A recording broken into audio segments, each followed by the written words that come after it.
ಸರ್ಕಾರದಲ್ಲಿ ವರ್ಗಾವಣೆ ದಂಧೆಗೆ break ಹಾಕದಂತಹ CM ಗಮನಕ್ಕೆ ತರದೆ ವರ್ಗಾವಣೆ ಮಾಡಲೇಬಾರದು. ಯಾವುದೇ ಇಲಾಖೆಯಲ್ಲಿ ವರ್ಗಾವಣೆ ಮಾಡಬಾರದು.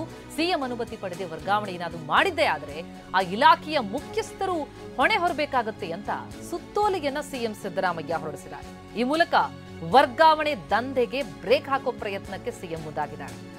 ಸಿಎಂ ಗಮನಕ್ಕೆ ತರದೆ ವರ್ಗಾವಣೆ ಮಾಡೋ ಹಾಗಿಲ್ಲ. ಸಿಎಂ ಅನುಮತಿ ಪಡೆದೇ ವರ್ಗಾವಣೆ ಮಾಡಬೇಕಾಗುತ್ತೆ. ಒಂದೊಮ್ಮೆ ಯಾವುದೇ ಇಲಾಖೆಯಲ್ಲಿ ಸಿಎಂ ಅನುಮತಿ ಪಡೆದೇ ಏನಾದರೂ ವರ್ಗಾವಣೆ ಮಾಡಿದ್ದೇ ಆದರೆ ಅದಕ್ಕೆ ಆ ಇಲಾಖೆಯ ಮುಖ್ಯಸ್ಥರು ಹೊಣೆಗಾರರಾಗಿರ್ತಾರೆ ಅಂತ ಸುತ್ತೋಲೆ ಸಿಎಂ ಸಿದ್ದರಾಮಯ್ಯ ಸುತ್ತೋಲೆ ಹೊರಡಿಸಿದ್ದಾರೆ. ವರ್ಗಾವಣೆ ದಂಧೆ ಅನ್ನೋದು ಬಹಳ ದೊಡ್ಡ ಕಪ್ಪು ಚುಕ್ಕಿ ಆಯಿತು ಕಾಂಗ್ರೆಸ್ ಸರ್ಕಾರದ ಪಾಲಿಗೆ. ವಿಪಕ್ಷಗಳಿಗೆ ಅದೇ ಅಸ್ತ್ರ ಆಗಿತ್ತು. HDK ಅದನ್ನೇ ಒತ್ತಿ ಹೇಳ್ತಾ ಇದ್ರು, ವರ್ಗಾವಣೆಗೆ ದಂಧೆ ನಡೀತಾ ಇದೆ ಅಂತ.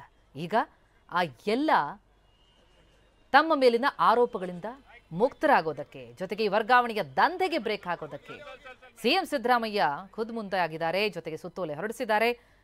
ಸಿಎಂ ಅನುಮತಿ ಪಡೆದೇ ಏನಾದರೂ ವರ್ಗಾವಣೆ ಮಾಡಿದ್ದೇ ಆದರೆ ಇಲಾಖೆಯ ಮುಖ್ಯಸ್ಥರು ಹೊಣೆಯಾಗ್ತಾರೆ ಎನ್ನುವ ಸುತ್ತೋಲೆಯನ್ನ ಹೊರಡಿಸಲಾಗಿದೆ.